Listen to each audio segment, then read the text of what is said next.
What's your name? What's your name? I'm a Kamen Rider. What's up, everybody? It's the Quarter Guy, and don't worry, I'm trying to get my assets updated, so yeah. But don't want to linger on that too long.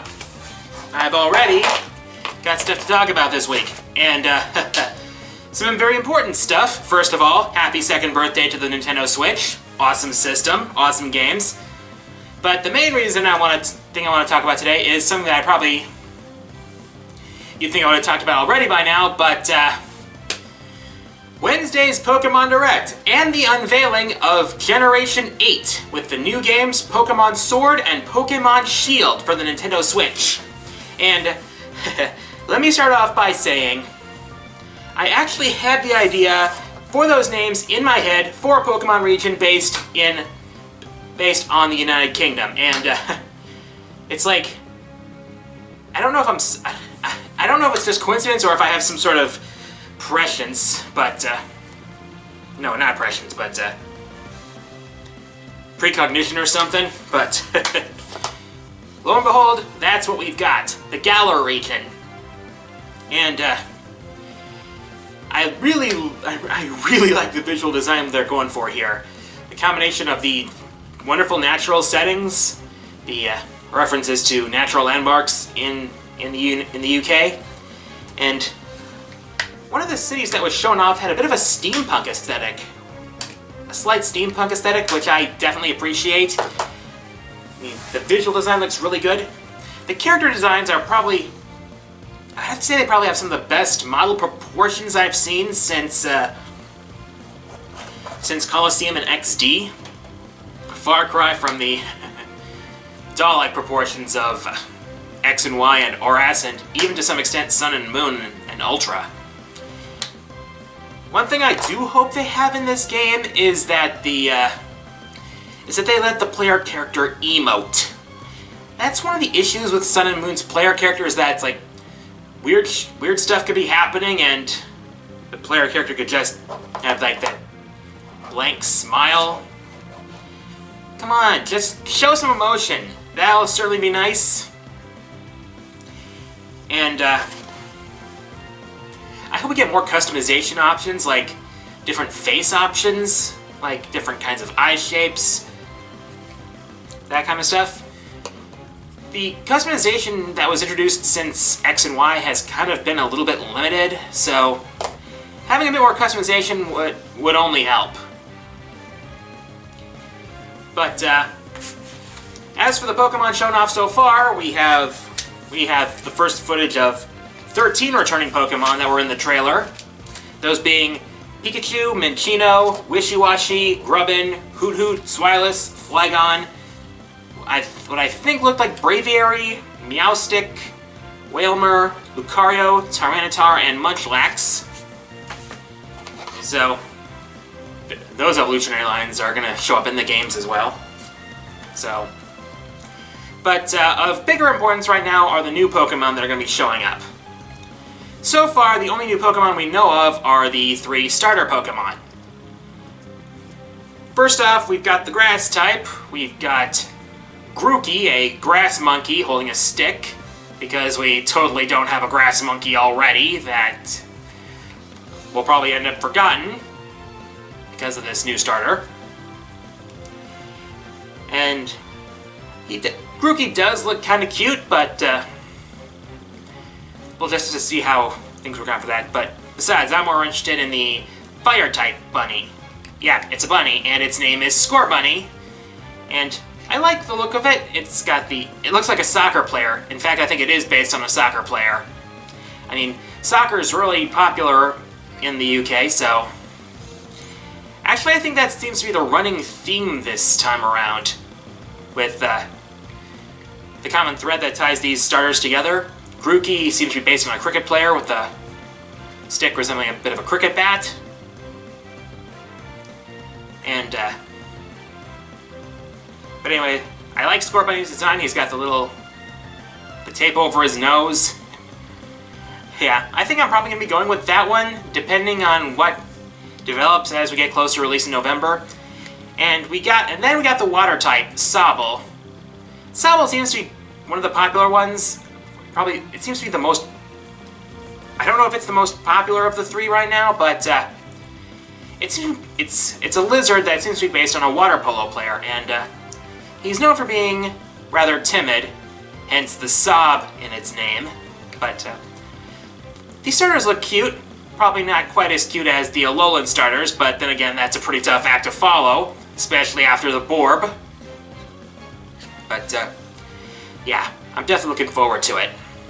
So, right now I'm leaning towards Scorbunny as the starter I'm going to be picking for Sword and Shield. But I'll decide that later. I'll come to a more concrete decision later on. But anyways, besides that, I'm looking forward to see what new features are going to be in this game. What the new villainous team is going to be. It's Pokemon. I'm excited for it. So that's really all I got to say for it right now. I mean, we only got like 7 minutes. But anyways, updates. I already have begun scripting my next countdown, which is my top 10 favorite Monster Hunter monsters to date, as of Monster Hunter World minus expansion. But that's going to be coming up. And my next arcade retrospective is going to be the cult classic Ninja Baseball Batman. I figured it would be appropriate because the baseball season is starting up soon, and you know, I'm not gonna lie, it would be a dream to play that game on the Jumbotron at Miller Park. I wonder why I get asked about that. Anyways, for those of you who haven't seen my arcade retrospective on Pac-Man, the original Pac-Man, I recommend taking a look at it. It's a new style of video for me, a bit looser, less structured, and shorter, not gonna lie, but if you like it, feel free to spread it around. Word of mouth is probably the best way to beat the algorithm right now. Anyways, for my question of the week, what are your first impressions of Pokemon Sword and Shield? As always, leave your answers in the comments. Favorite answers will be featured in the next episode. Here are last week's winners.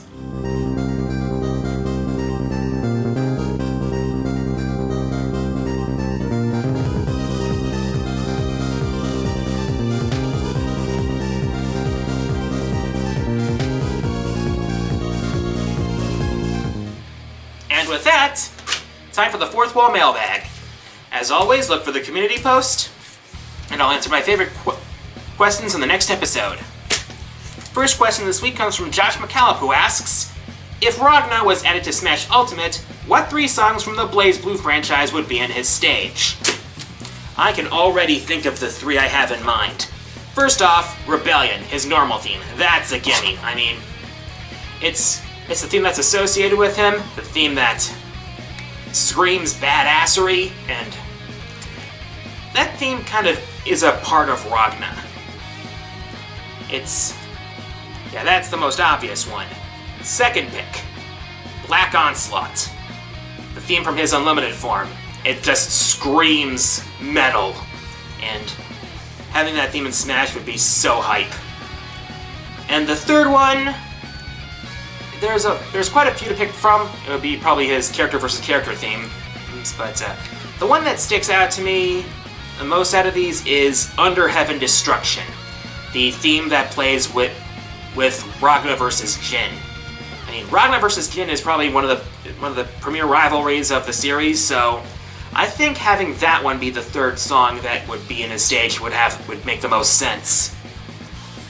Of course, that's assuming Ragna even gets into Smash, and it's out of our hands right now because characters have already been decided. But here's hoping. Next question comes from Aurier Ballardier, who asks, can you name me at least one assist trophy in Smash that should deserve the Little Mac treatment?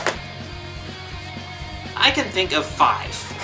First off, Waluigi. I mean, first of all, the Wah memes, and second, he's a cult favorite character. I mean, he's been in spin-offs, hasn't had a main series appearance yet, but then again, Daisy's only main series appearance was in the side series of the original Super Mario Land, but she's been a mainstay in spin-off games ever since, so who knows, the same could happen for Waluigi, and I mean, being as sneaky as he is, he could probably think of a moveset of his own. So, wah! Second, Lyn from Fire Emblem Blazing Sword. Yes, I know we've got enough Fire Emblem sword wielders, but Lyn's become a fan-favorite character, thanks in part to her popularity in Fire Emblem Heroes and the fact that she's waifu material. Just ask Oscar.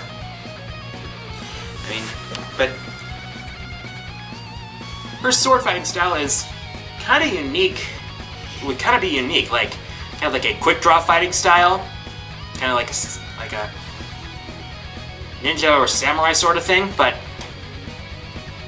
the swiftness of her attacks could really set her apart from other sword wielders.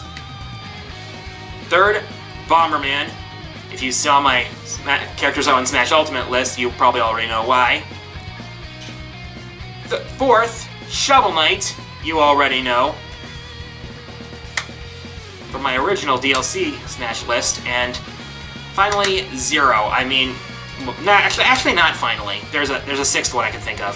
So, but back to Zero. I mean, if you've seen Zero in the Marvel vs. Capcom games, you know why he'd be a viable pick for Smash.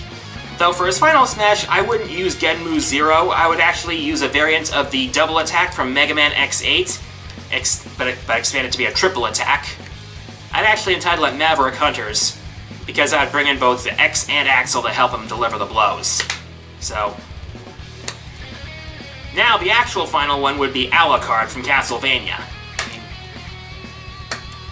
Alucard's got a lot of cool moves that could work into a good moveset to separate himself from the Belmonts. I mean,